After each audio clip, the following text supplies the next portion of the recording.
Everything I had gone through, I realized that the human mind, if you can put it in a very quiet, calm place and get it to calm down and not be so spastic, that you could possibly make this work out for you. How bad are you really?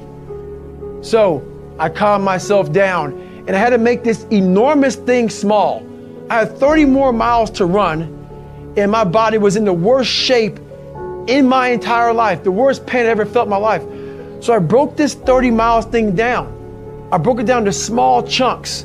I calmed my mind down. I had to get water, had to get potassium, had to get sodium. I had to stop being so dizzy because I had to be able to stand up. So my dizziness went away after about an hour. I was able to stand up now. And I was going around this track at like 30-some minute mile. And I'll never get my crew person saying, hey, I got to mile 81. They said, you're not gonna make the time. I had 24 hours and I was going so slow, taking so much time. This is when I realized that the human mind, once everything gets connected, once the mind knows you're not gonna quit something, it's gonna try to find more. It's gonna try to give you more. Once it realizes you're not gonna take the path of least resistance, you're gonna stay here until it's done. My mind and my body and my spirit became one for the first time ever. For the first time ever, it became one.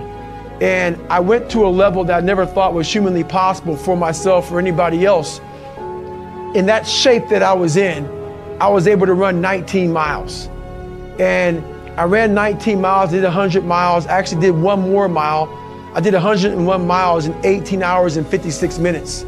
I'd overcome so many obstacles in my life, and this was the final crucible for me. And I got through it. And at the end of this race was such clarity to me. And it was just the most amazing thing I ever do in my life. I was at the very edge of my capability and wasn't sure that I could take one more step. I felt like I drained 99% from my tank at least. My gas light was on. My engine shuddering, yet I knew I had to find more if I was going to finish this race and get myself into bad water. But how do you push yourself when pain is all you feel with every step? When agony is the feedback loop that permeates each cell in your body, begging you to stop. That's tricky because the threshold for suffering is different for everybody. What's universal is the impulse to succumb, to feel like you've given everything you can and that you are justified in leaving a job undone. By now, I'm sure you can tell that it doesn't take much for me to become obsessed. Some criticize my level of passion, but I'm not down with the prevailing mentalities that tend to dominate American society these days. The ones that tell us to go with the flow or invite us to learn how to get more with less effort. Fuck that shortcut bullshit. The reason I embrace my own obsessions and demand and desire more of myself is because I've learned that it's only when I push beyond pain and suffering, past my perceived limitations, that I'm capable of accomplishing more physically and mentally. In endurance races, but also in life as a whole. And I believe the same is true for you. The human body is like a stock car. We may look different on the outside, but under the hood we all have huge reservoirs of potential and a governor impeding us from reaching our maximum velocity. In a car, the governor limits the flow of fuel and air so it doesn't burn too hot, which places a ceiling on performance. It's a hardware issue. The governor can easily be removed, and if you disable yours, watch your car rocket beyond 130 miles per hour. It's a subtler process in the human animal. Our governor is buried deep in our minds, intertwined with our very identity. It knows what and who we love and hate. It's read our whole life story and forms the way we see ourselves and how we'd like to be seen. It's the software that delivers personalized feedback in the form of pain and exhaustion, but also fear and insecurity. And it uses all of that to encourage us to stop before we risk it all. But here's the thing, it doesn't have absolute control.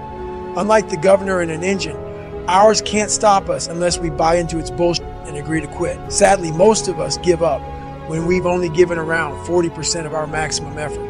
Even when we feel like we've reached our absolute limit, we still have 60% more to give.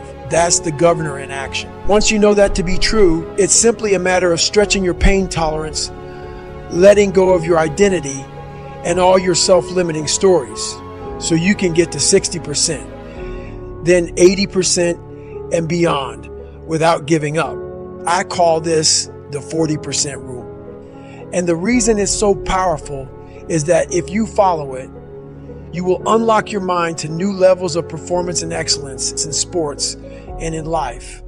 And your rewards will run far deeper than mere material success. The 40% rule can be applied to everything we do, because in life, almost nothing will turn out exactly as we hope.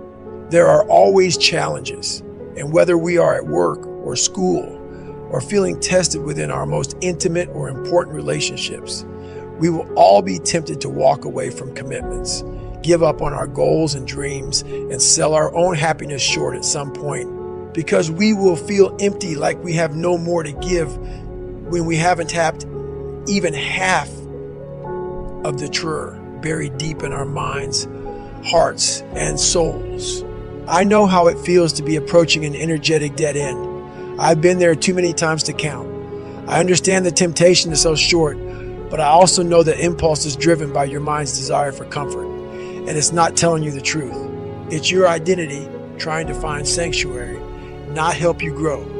It's looking for status quo, not reaching for greatness or seeking wholeness. But the software update that you need to shut your governor down is no supersonic download. It takes 20 years to gain 20 years of experience. And the only way to move beyond your 40% is to callous your mind day after day, which means you'll have to chase pain like it's your damn job. Imagine you're a boxer, and on your first day in the ring, you take one on your chin. It's gonna hurt like fucking hell, but at year 10 of being a boxer, you won't be stopped by one punch. You'll be able to absorb 12 rounds of getting beat the fuck down and come back the very next day and fight again. It's not that the punch has lost power. Your opponents will be even stronger. The change has happened within your brain. You've calloused your mind. Over a period of time, your tolerance for mental and physical suffering will have expanded because your software will have learned that you can take a hell of a lot more than one punch. And if you stay with any task that is trying to beat you down, you will reap rewards. Not a fighter. Say you like to run, but have a broken pinky toe. I'll bet if you continue running on it, pretty soon you'll be able to run on broken legs. Sounds impossible, right? I know it's true, because I've run on broken legs. And that knowledge helped me endure all manner of agonies on the ultra circuit, which has revealed a clear spring of self-confidence that I drink from whenever my tank is dry. But nobody taps their reserve 60% right away or all at once. The first step is to remember that your initial blast of pain and fatigue is your governor talking. Once you do that, you are in control of the dialogue in your mind, and you can remind yourself that you are not as drained as you think, that you haven't given it your all, not even close. Buying into that will keep you in the fight, and that's worth an extra 5%. Of course, that's easier listened than done. It wasn't easy to begin the fourth lap of the Hurt 100 because I knew how much it would hurt. And when you are feeling dead and buried, dehydrated, wrung out, and torn the fuck up at 40%, finding that extra 60% feels impossible. I didn't want my suffering to continue. Nobody does. That's why the line fatigue makes cowards of us all. It's true as shit. Mind you, I didn't know anything about the 40% rule that day. The Hurt 100 is when I first started to contemplate it. But I had hit the wall many times before, and I had learned to stay present and open-minded enough to recalibrate my goals, even at my lowest. I knew that staying in the fight is always the hardest and most rewarding first step.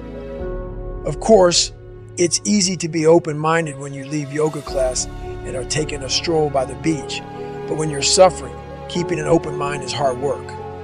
The same is true if you are facing a daunting challenge on the job or at school.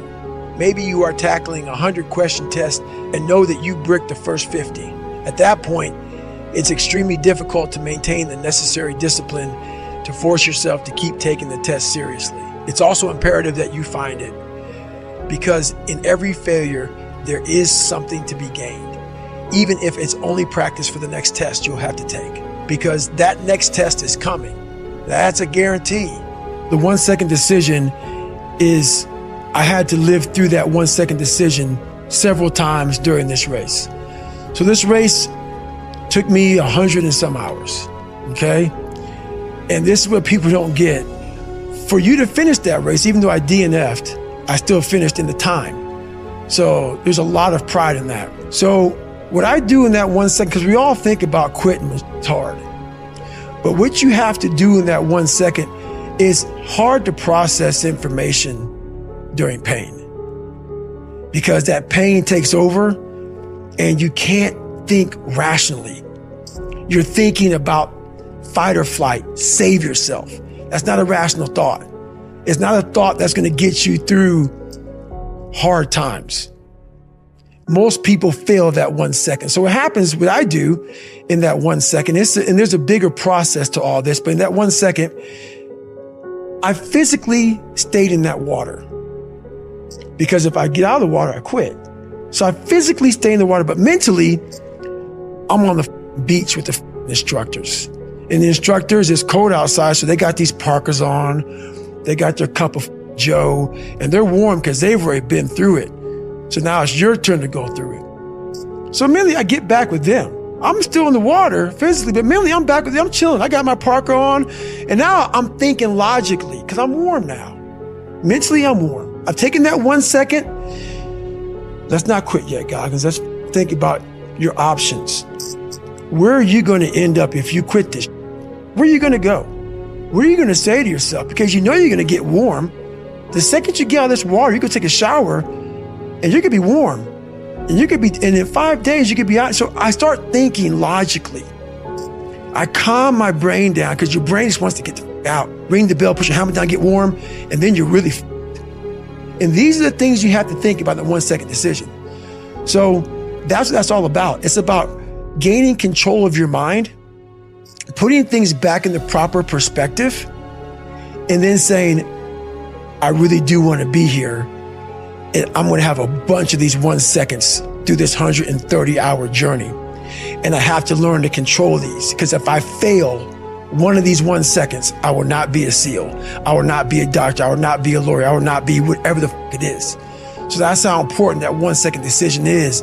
It's all about your mind takes control of you. You have to say, you, I run this. And that's what that's all about. We must create a system that constantly reminds us who the we are when we are at our best, because life is not going to pick us up when we fall. There will be forks in the road, knives in your back, mountains to climb, and we are only capable of living up to the image we create for ourselves. Prepare yourself. We know life can be hard, and yet we feel sorry for ourselves when it isn't fair. From this point forward, accept the following as Goggins' laws of nature. You will be made fun of. You will feel insecure. You may not be the best all the time. You may be the only black, white, Asian, Latino, female, male, gay, lesbian. There will be times when you feel alone. Get over it. Our minds are fucking strong. They are our most powerful weapon, but we have stopped using them. We have access to so many more resources today than ever before, and yet we are so much less capable than those who came before us. If you want to be one of the few to defy those trends in our ever-softening society, you will have to be willing to go to war with yourself and create a whole new identity, which requires an open mind. It's funny, being open-minded is often tagged as new age or soft. F that. Being open-minded enough to find a way is old school. It's what knuckle draggers do. And that's exactly what I did. Failure is just a word. For me, failure was me having more information on how to succeed. That's all failure became to me. So I failed so much. Pull-up records, running events, had to quit this, buds, Rangers, all this crap I had to go back through. All that was, oh, I failed because of these reasons here. Go back to the drawing board, figure out the right equation, put it together, go back, fail again. Oh, but I got more information. So everything I was afraid of, I made sure to meet it right in the face and overcome it.